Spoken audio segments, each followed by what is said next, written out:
तो हम बात करते हैं व्यवहारवाद की विकास की। तो व्यवहारवाद के विकास में जो परिस्थितियां उत्तरदायी हैं वो है परंपरागत दृष्टिकोण के अंतर्गत जो उनकी कल्पनावादी था, जो आदर्शवादिता थी, उनके आधार पर हम जो अंतरराष्ट्रीय क्षेत्र में जो समस्याएं आई उनका हम सॉल्यूशन नहीं ढूंढ सके।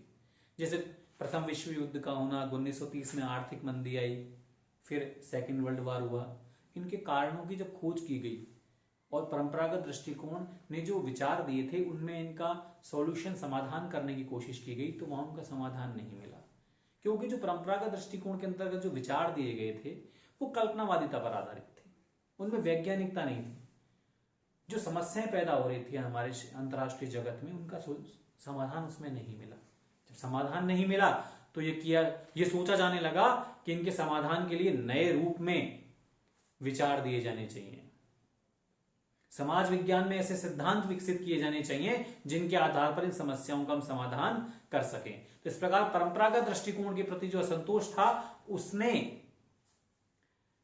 क्षोभ, गुस्से को जन्म दिया और गुस्से के कारण आधुनिक दृष्टिकोण आया। और आधुनिक दृष्टिकोण का एक महत्वपूर्ण सिद्धांत व्यवहारवाद है।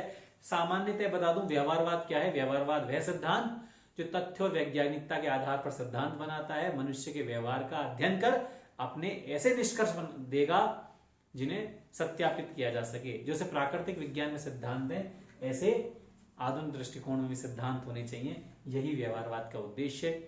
तो मैं आधुनिक दृष्टिकोण की मैं बात करूं, कब से ये शुरुआत हुई एक आधुनिक दृष्टिकोण की, कब से माने जाने लगा कि परंपरागत दृष्टिकोण के अंदर जो पुस्तकें लिखी गई, जो उनके विचार लिखे गए, वो उन समस्याओं को सुलझाने में सक्षम नहीं है जो उस समय आ रही थी।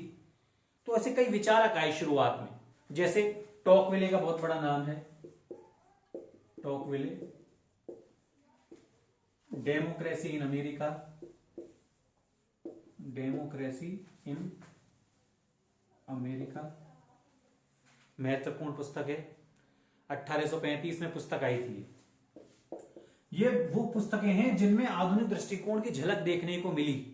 इन विचारकों ने कहा कि अब परंपरागत दृष्टिकोण से काम नहीं चलने वाला है, अब हमें आधुनिक दृष्टिकोण से किताब लिखनी चाहिए। अब हमें तथ्य के आधार पर, अनुभववाद के आधार पर पुस्तकें लिखनी चाहिए, विचार देने चाहिए। वुडरो विल्सन,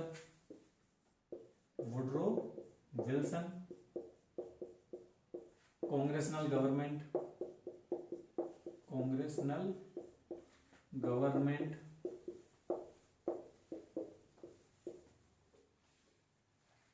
ये वुडरो विल्सन की महत्वपूर्ण पुस्तक है। बैजहॉट,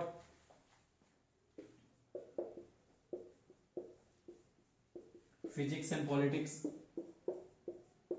फिजिक्स एंड पॉलिटिक्स, ये महत्वपूर्ण पुस्तकें हैं। बैजहॉट की जो पुस्तक आई थी 1867 की है ये।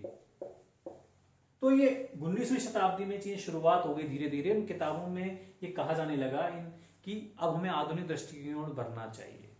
और एक महत्वपूर्ण जो आधुनिक दृष्टिकोण के अंतर्गत एक क्रांति थी वो 1897 में, बहुत महत्वपूर्ण पुस्तक ग्राहम वालास की थी। Graham Wallas, human nature in politics.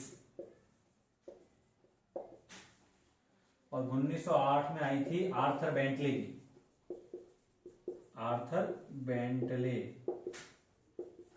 The process of government.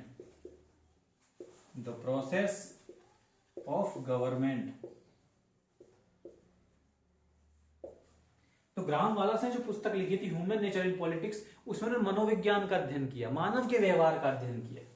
Graham वालास मानव या मनोविज्ञान का। और आर्थर बेंटले ने दबाव समूह का अध्ययन किया था। राजनीति विज्ञान में दबाव समूह का क्या फायदा है, क्या उपयोगिता है, अर्थात समाज शास्त्र का। राजनीति विज्ञान किससे जोड़ा उन्होंने? समाज शास्त्र से। कि राजनीति विज्ञान को आधुनिक बनाने में इन दो महत्वपूर्ण किताब का योगदान बहुत ज्यादा है। ग्राहम वालास ने जब बताया कि राजनीति में मनुष्य का व्यवहार बहुत महत्वपूर्ण है, मनुष्य के व्यवहार का हम यदि सही रूप में मापन कर सके, सत्यापन कर सके, तो हम राजनीति विज्ञान को सिद्धांत दे सकते हैं जैसे प्राकृतिक विज्ञान में मिलते हैं। आर्थर बेंटले ने भी दबाव समूह का अध्ययन किया। तो अनौपचारिक तत्व हैं ये, हमें बाहर से नजर नहीं आते, लेकिन ये राजनीति को प्रभावित करने की कोशिश करते हैं, प्रभावित करते हैं ये। तो ऐसे छोटे छोटे तत्वों पर ध्यान देकर जब राजनीति विज्ञान को परिष्कृत करने की कोशिश की गई तो ये माना जाने लगा कि अब हमें राजनीति विज्ञान में को केवल ऊपर ऊपर से नहीं देखना चाहिए, औपचारिक तत्वों के साथ साथ अनौपचारिक तत्वों का अध्ययन भी करना चाहिए। इसके बाद कुछ महत्वपूर्ण नाम हमारे सामने आते हैं, जैसे चार्ल्स मेरियम।